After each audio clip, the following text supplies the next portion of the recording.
Hi, welcome to our channel where we share the most intriguing stories. It was supposed to be a quiet weekend at my late uncle's lake cabin. Fresh air, no neighbors, no drama. Instead, I found a $750 fine, a forged HOA notice, and strangers sipping wine in my house. By Thursday, they'd claimed my cabin. By Friday, I was ready for war. The first weekend at my late uncle's cabin on Hayden Lake was supposed to be quiet. Peaceful, a reset. After a burnout stretch consulting on an off-grid housing project in Arizona, I'd finally driven up through the winding roads of Montana pine country and parked at the old gate just past dusk, expecting silence and trees and the smell of cedar. I got all that, and something else. Saturday morning, the light came in soft and gold off the lake. I stepped onto the porch with coffee, barefoot, and took it all in. The place hadn't changed much since I was a kid. The cabin was simple but solid. Hand-hewn logs, stone chimney, a wraparound porch with a creaking swing that still hung at a lazy angle. It was mine now. No mortgage, no neighbors peering over the fence, no HOA.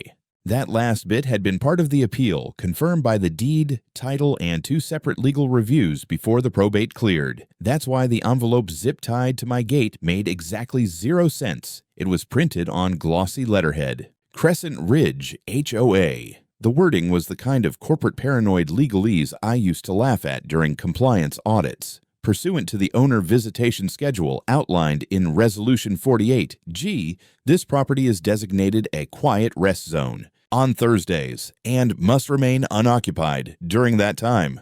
I stood there, rereading that sentence 3 times like it might stop being insane. Below the warning, a bold red-stamped first violation followed by an alleged fine of $750. The signature at the bottom read, Karen Sharp, President, Crescent Ridge HOA. I looked out across the lake toward the opposite shore, where the so-called Crescent Ridge community sat tucked behind a private gate and the kind of hedges you only plant when you're hiding something. It was a cookie-cutter enclave of modern mansions and soulless landscaping, barely a mile away as the crow flies, but on paper, in every legal sense, a different world. Back inside, I pulled up my title records. The parcel was crystal clear. Private property, no encumbrances, no servitudes, not within any HOA jurisdiction. I wasn't part of anything. There was no owner visitation schedule, no Resolution 48G. The cabin wasn't just out of reach. It wasn't even on the HOA's damn map. But the gall, the entitlement, the smug assumption that they could dictate anything to me on my land. I wrote it off as a mistake, maybe some paperwork screw-up. That kind of thing happens, right? Crossed wires, overzealous clipboard types. I figured I'd nip it in the bud. I called the number listed at the bottom of the notice. A voicemail picked up. Cheerful female voice, vaguely robotic. You've reached the office of Crescent Ridge HOA. Please leave a detailed message with your parcel number and violation code. I hung up. Instead, I sent an email to the address listed on the letter, attaching PDFs of my property title, boundary survey, and a note in professional but crystal clear terms. You are mistaken. This property is not under the authority of Crescent Ridge HOA. I expect all further correspondence to cease. 2 days later, I got a reply. No apology. No clarification, just escalation. A clipped response from HOA Legal Affairs with a new PDF attachment titled Temporary Jurisdiction Notice, Hayden Lake Region. According to this legal fantasy, the Crescent Ridge HOA had entered a temporary cooperative integration agreement with the county zoning office, one that allegedly allowed them to extend limited jurisdiction over neighboring parcels to support sustainable recreational use. The kicker: they referred to my property as a rotational leisure property for board member restoration days. I wasn't sure whether to laugh or start yelling. They seriously believed they could assign days of the week to my house for their own use, like it was some kind of timeshare spa for power-tripping retirees. And apparently, Thursday was the day Karen Sharp and her merry band of HOA sociopaths wanted to restore themselves in my goddamn house. That night, I didn't sleep much. I lay awake, thinking about locks, about cameras, about lawyers, about the absolute insanity of having to defend my own cabin from a bunch of wine-drunk suburban warlords who thought paperwork was a substitute for ownership, and Thursday was coming fast. By Thursday morning, I had installed 3 motion sensor cameras, swapped out the lock for a smart deadbolt, and activated the cabin's old security system. It was primitive, basically a loud siren and some blinking red lights that made it look like a meth shack in a B-grade crime drama, but it would do. I wasn't expecting trouble. Honestly, I half hoped nothing would happen. Maybe all the HOA noise was just that. Noise. Bluff. Bureaucratic intimidation. Still, I parked my truck a quarter-mile away and hiked in on foot just in case someone was watching the driveway.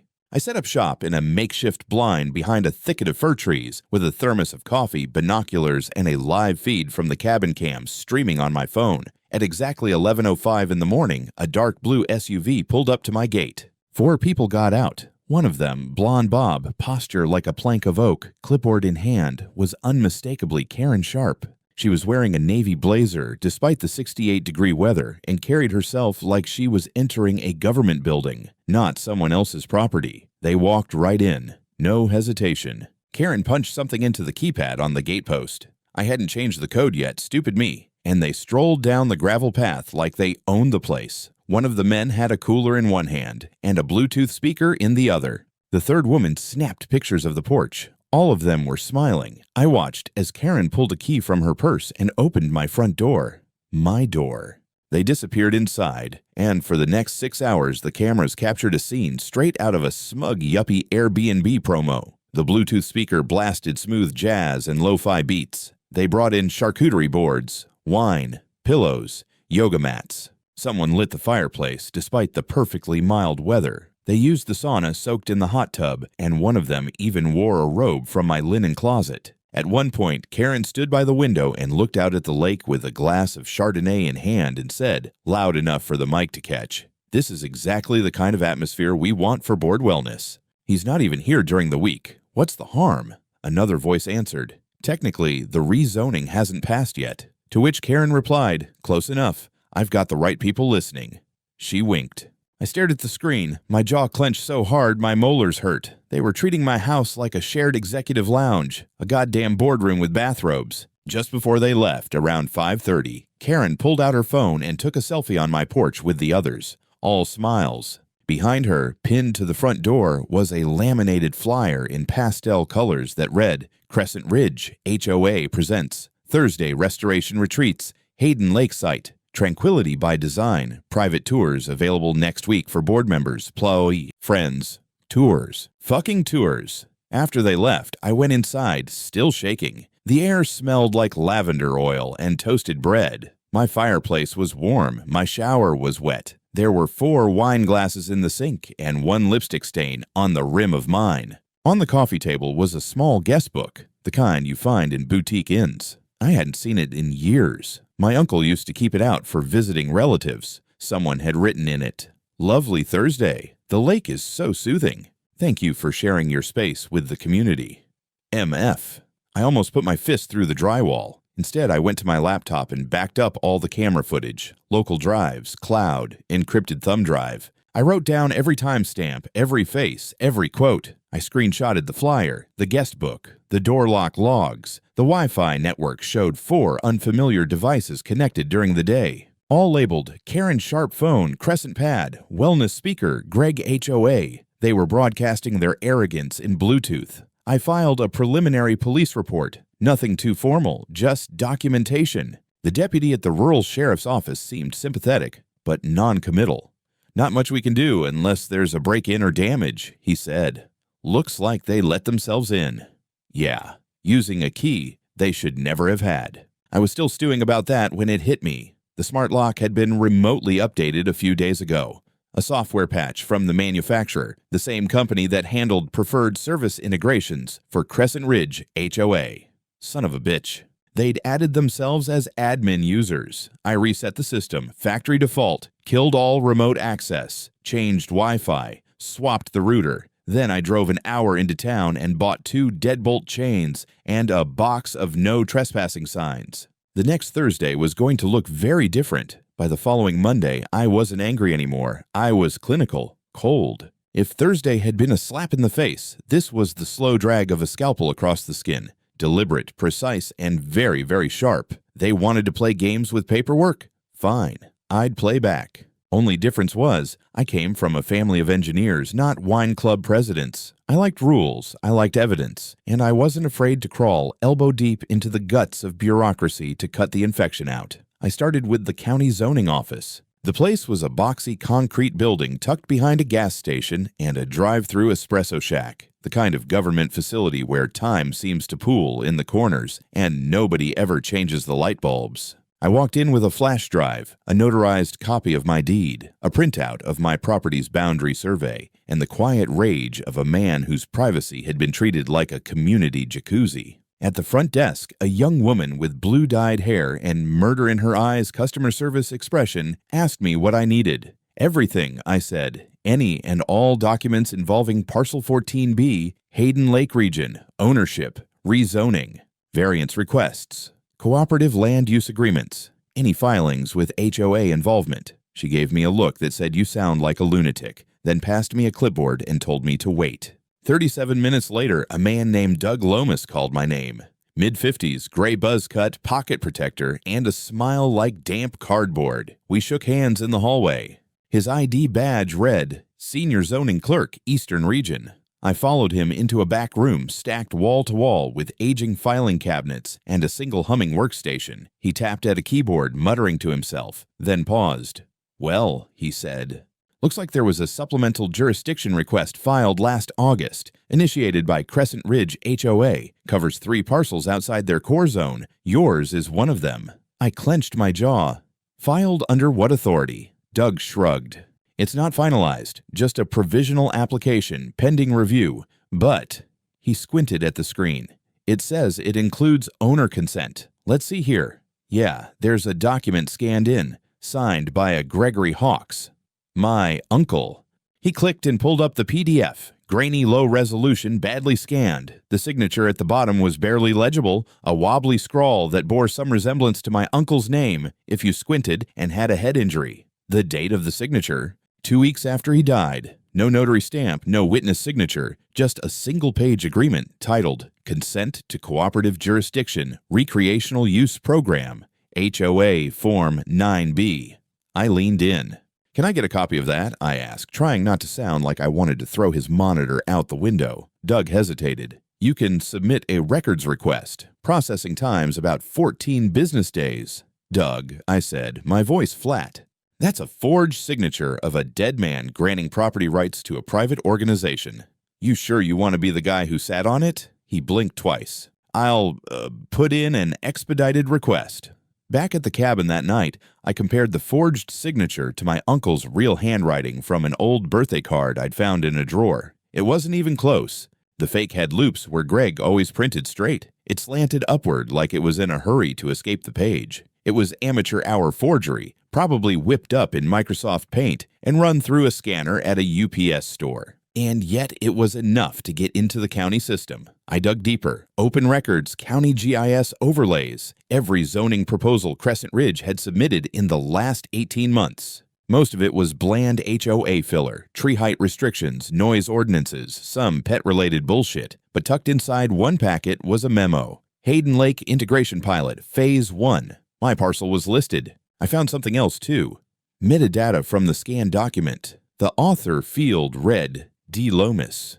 Of course it did. I sat there staring at the screen in my cabin, my breath catching in my throat as every puzzle piece snapped together. The connection was obvious now. Karen Sharp and Doug Lomas weren't just acquaintances, they were collaborators. He'd pushed her documents through, no questions asked. Probably plenty of them were fake. Mine just happened to be the one she thought she could get away with easiest. A recently inherited property, owned by a single guy with no neighbors. Wrong guy to pick, Karen.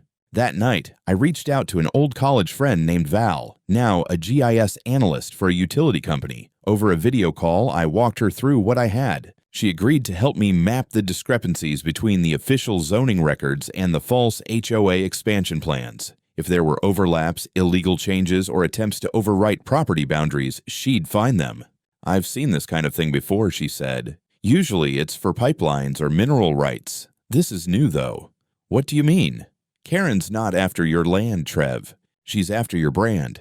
"What the hell does that mean?" She sent me a screenshot, a webpage titled Crescent Ridge Community Expansion, The Future of Restorative Property Use. It featured a large banner photo of my cabin taken from the lakeside, my cabin without permission now being used as a marketing piece. It was framed with pastel borders and a stupid wellness quote in cursive font. Peace begins with community. Crescent Ridge leads the way. I didn't know whether to scream or throw up. And just below it, in a footer, funded in part by the Crescent Ridge Foundation for Residential Renewal. I clicked. It was a donation page. Karen Sharp was collecting money to improve my house. By the following Tuesday, it wasn't just paperwork. It wasn't just a few delusional HOA executives sipping Pinot Gris in my hot tub. This had become a full-blown reputational siege, and it hit me right where it hurts most in the digital age. My damn name. I woke up to 3 unread emails from my work contacts with subject lines like, "Hey, you good?" and "This about you?" each containing links to Nextdoor posts and Facebook screenshots. All of them pointed to a thread titled Illegal Rentals and Unauthorized Activity on Hayden Lake. Beware. There I was, my cabin, blurred plates on my truck, cropped, long lens photos of my deck furniture. Comments painted me as some reclusive tech bro running an unlicensed Airbnb or possible sex retreat. One woman claimed she'd seen multiple unknown men carrying cases of alcohol into the property late at night. That must have been me bringing in groceries after the co-op run. A fake account calling itself Nature Mom had posted, "This is why zoning laws matter. That man's cabin is not part of our community, and he's violating every principle of shared environmental stewardship."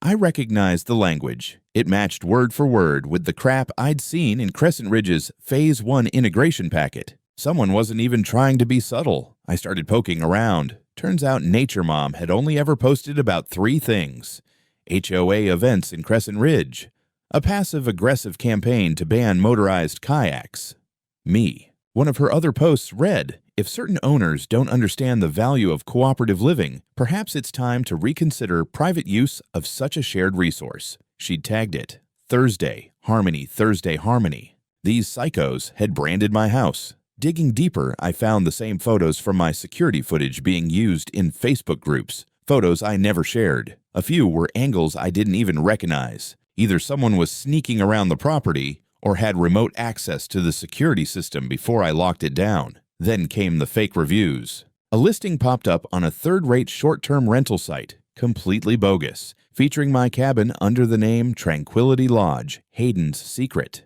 It had 4 fake 5-star reviews. Perfect Thursday escape. Loved the board-approved wine flight.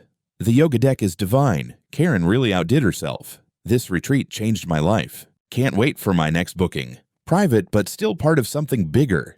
The HOA community feel makes it safe and special. I nearly crushed my phone in my hand. They were fabricating a narrative, brick by brick, building a reality where my house belonged to them, to their delusion, to their wine-drenched utopia of manicured fascism. Well, if they wanted a PR war, they picked the wrong consultant.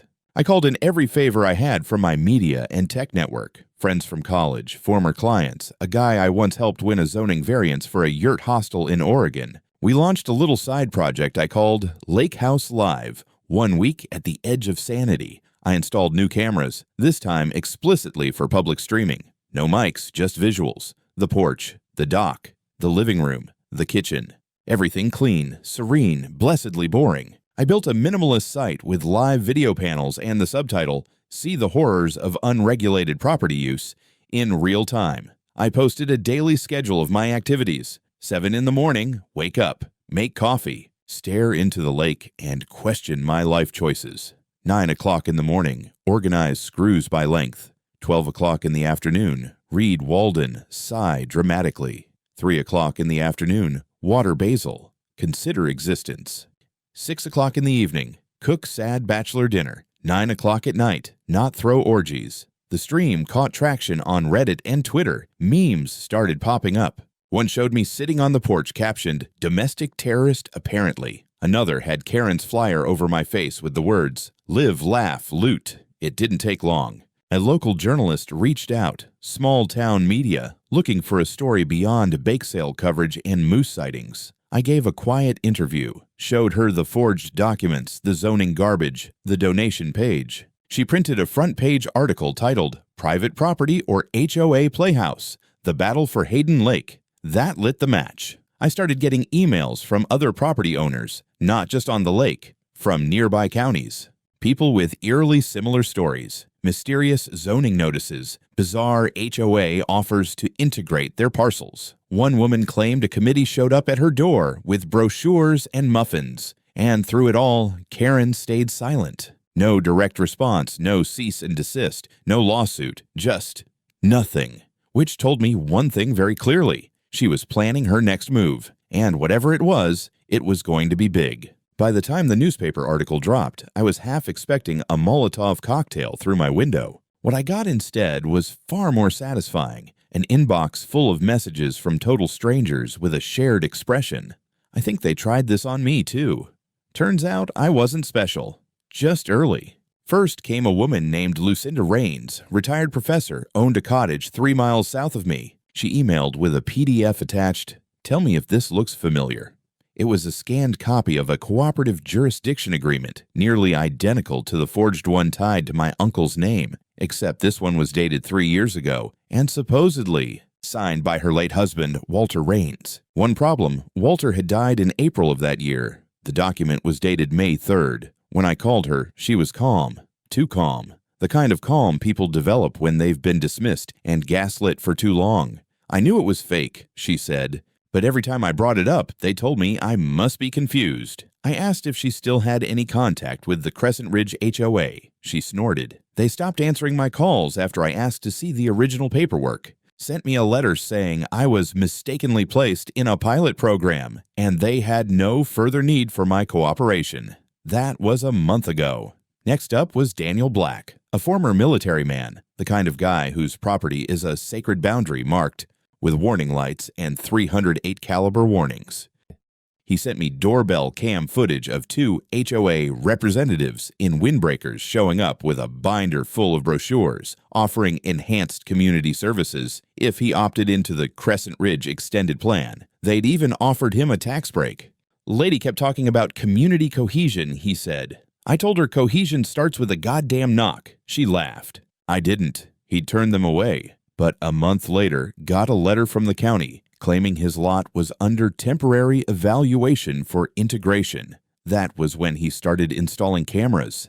And now, he wanted in on whatever war I was waging. That's when I realized this wasn't just my cabin anymore. This was a map, a network, and I wasn't the only dot on it. I put all the names, addresses, document dates, and digital fingerprints into a spreadsheet and color-coded it like a goddamn conspiracy theorist. Patterns emerged. Nearly all the voluntary inclusion documents were dated during off-seasons, October through March, when many owners were away. Most of the forged signatures were derived from public property records, scanned deed paperwork, or old tax forms. Several PDFs had the same scanner metadata tag, meaning they were all run through the same machine, and all of them, every single one, had a signature field either left blank or signed with something that looked like a fourth grader mimicking cursive. Then came the jackpot, an anonymous envelope, no return address. Inside, a USB stick labeled in Sharpie, "You're not crazy. B." I ran it through a sandboxed laptop just in case it was some kind of malware trap. It wasn't. Inside were folders full of PDFs, emails, scans, even audio recordings. Internal Crescent Ridge HOA meeting minutes. Private emails between Karen Sharp and Doug Lomas, referencing terms like boundary drift, retroactive consent, and posthumous provisioning. Draft letters to property owners not yet approached, with comments like, "Wait until family vacates," and "Test with new rep." Even a draft newsletter titled "Expanding Together, a New Era of Community Integration." One email thread caught my eye. Karen to Doug, "Trevor's cabin is perfect. Eco-aesthetic, single owner, emotionally unattached. He's prime for soft absorption. Make sure we have the paper trail before summer." Doug replied, "Got it. We'll prep signature files this week." Reminder, Greg Hawkes passed in May, so predate to April. My fingers hovered over the keyboard. I didn't know whether to vomit or forward the file to the FBI. I chose both, figuratively. I sent a compressed package of the most damning documents to the county sheriff's office, CC'd the local paper's editor, and included a side note for the reporter I'd already spoken to. You wanted a follow-up? Here's your Watergate. Within 24 hours, the reporter published a second article, this time with evidence, screenshots, names, a chart showing overlapping parcels targeted for pilot integration, quotes from Lucinda and Daniel. A side-by-side comparison of a real signature versus the forged one on my uncle's form. Title, Dead Men Don't Sign Forms, The Shadow Zoning Scandal of Hayden Lake. The comments section exploded. Reddit blew up again. Other small outlets picked it up. Someone on Twitter made a thread titled, How to Steal a Lake House Without Ever Buying It, a HOA thriller. The HOA's website went down for maintenance. Karen's social media profiles vanished overnight, but I knew better than to think she'd given up, because people like her don't panic. They pivot. It started with a knock. Not at my door. I disabled the cabin's doorbell after the last package from Concerned Citizens containing a Crescent Ridge welcome basket, complete with branded hand towels and a mini bottle of rosé. No, this was a knock at the HOA office. Loud, federal, and wearing a badge. Apparently, the sheriff's office had kicked things upstairs. After reviewing the forged documents, the dead signature timestamps, and especially the donation funneling through the so-called Crescent Ridge Foundation for residential renewal, they looped in the County Fraud Division, which promptly called the State Attorney General's office. On a cool Wednesday morning, a search warrant was executed. Karen's fortress of pastel-coated delusion, the Crescent Ridge HOA headquarters, was raided in full view of half the lake. Members of the board looked on in horror as agents and windbreakers carried out file boxes, hard drives, and what one witness described as a weird laminated chart with Thursday written in every square. I know this because I watched the footage from across the lake with a cup of coffee and my camera drone hovering discreetly above. Within an hour, the first leaks surfaced. The county office confirmed that multiple documents of questionable origin had been submitted by the HOA to justify temporary land use adjustments. The language was dry, bureaucratic, and designed not to start a riot. But Reddit and Twitter didn't have such limitations. One post simply read, "She made a timeshare out of your house, bro. This is a Netflix series." What they found inside the HOA office was almost too perfect. A key ring marked guest cabins, including one labeled Hawks, 2. A printed binder titled Thursday Rotation Schedules featuring my address, Lucinda's, and 2 other lake properties under active use. A spreadsheet mapping owner attitudes with notes like compliant, requires pressure, widow soft, target, and estate in limbo. A folder of flyer designs for upcoming Wellness Showcase Thursdays, featuring photos of my house staged like it was a bed and breakfast. Copies of donation forms, with funds funneled directly into a personal account tied to Karen Sharp under the name CR Community Enrichment Reserve. Meanwhile, a separate raid occurred at the zoning clerk's office. Doug Lomas didn't even make it to lunch. They seized his work computer, his tablet, and, according to the preliminary search affidavit leaked by a gleeful local reporter, they found a manila envelope in his office cabinet marked simply Special Files. Inside, several forged owner consent forms, unsigned with dotted lines still visible, a spreadsheet titled Integration Targets 2025, and, most damning, a handwritten ledger listing cash payments, initials, and dates. One entry simply read, KS, 8, lake rotation confirmed. Back at the cabin, I felt a strange numbness as I read through the news alerts and social media reactions. There was no catharsis, no cheering moment, just a cold clinical satisfaction, like watching termites swarm out of a cracked wall you knew was rotting underneath. Karen, of course, issued a statement, through a lawyer, on letterhead that looked like it was designed in Microsoft Publisher by someone who charges hourly. Ms. Sharp maintains her innocence and asserts that all actions taken were within the bounds of community development initiatives and informal agreements with local stakeholders. Translation: we didn't think we'd get caught, but the court of public opinion wasn't buying it. The meme machines roared to life. One image showed a still of Karen from the HOA's promotional video, overlaid with the caption, "This Thursday is reserved for federal court." Another, a parody flyer with "Tranquility by Force," stamped over my house. A local podcaster invited me on his show.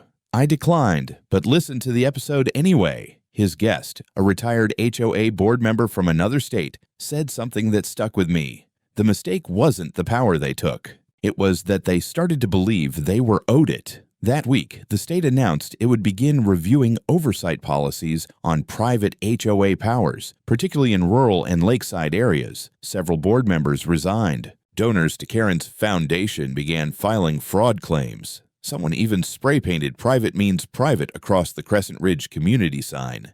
As for the cabin, I installed a new gate, infrared sensors, and 2 additional cameras, one hidden in the porch light, one disguised as a birdhouse. I also changed the locks. Again, and I kept a laminated copy of Karen's Thursday schedule on my fridge. A little souvenir, the courtroom smelled like anxiety and old carpet glue. It was a small, windowless chamber in the Bonner County Courthouse. Not the kind of place that usually handled high-stakes fraud cases, but the state's backlog was a mess, and the judge wanted a public hearing.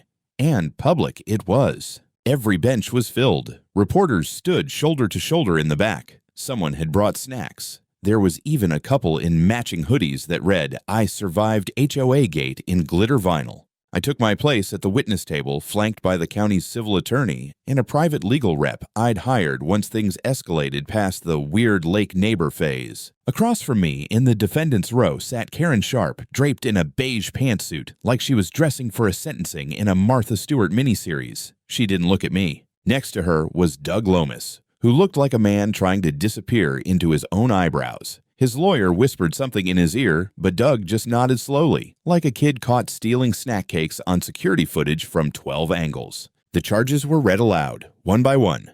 Criminal trespassing, forgery of legal documents, conspiracy to defraud multiple property owners, misappropriation of non-profit funds, false zoning certifications, unauthorized access and use of private property. The last one felt personal. The judge, a woman in her 60s with zero patience for theatrics, asked if they understood the charges. Karen answered for both of them with a flat, "Yes, Your Honor," as though this was all just a temporary PR hiccup on the road to her next HOA empire. The prosecution presented everything, clean and clinical.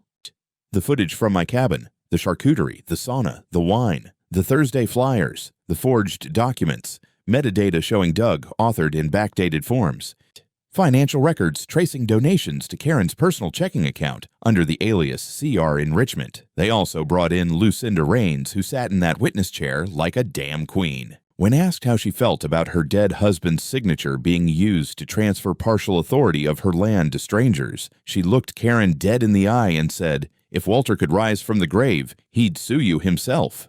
Daniel Black followed. He didn't speak much, just handed the court an audio recording of his visit from the HOA reps. The part where Karen's voice said, "This isn't coercion, it's a courtesy," got a full-body wince from her defense team. Then came me. I walked them through the whole thing. The notices, the forged signature, the fake listings, the surveillance footage, the live stream, the donations, the fake rental reviews, the guests I'd never met who left thank you notes in my own home. The prosecution showed the courtroom a screenshot of Crescent Ridge's site with my house front and center, labeled "Tranquility by Design." I clarified that I had not, in fact, designed it to be a spa day for strangers. Karen's lawyer tried to suggest I'd benefited from the exposure, that the notoriety had driven media traffic to my name and increased the public value of the property. I smiled and responded, "If that's the case, I'd like Crescent Ridge to pay the property tax increase they helped cause."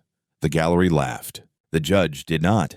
Doug flipped first. Midway through the proceedings, his lawyer requested a deal, full cooperation, testimony against Karen. In exchange, reduced charges. The court agreed. Doug gave them everything: internal emails, instructions from Karen, exact dates of the forged files, even the chain of command they used to quietly get things slipped into county records. Karen, meanwhile, held the line until they showed her a wire transfer receipt. $8,000 moved from a Crescent Ridge Community Project Fund directly into a checking account registered to her sister 3 days after my house was first entered. That's when the mask cracked. She didn't cry. Karen Sharp wasn't the crying type, but her jaw tensed. Her pen stopped moving. She leaned toward her lawyer and whispered something that looked a lot like, "I'm not going down for this alone." But it was too late for strategy. The judge didn't allow bail. Karen and Doug were both remanded into custody pending formal sentencing.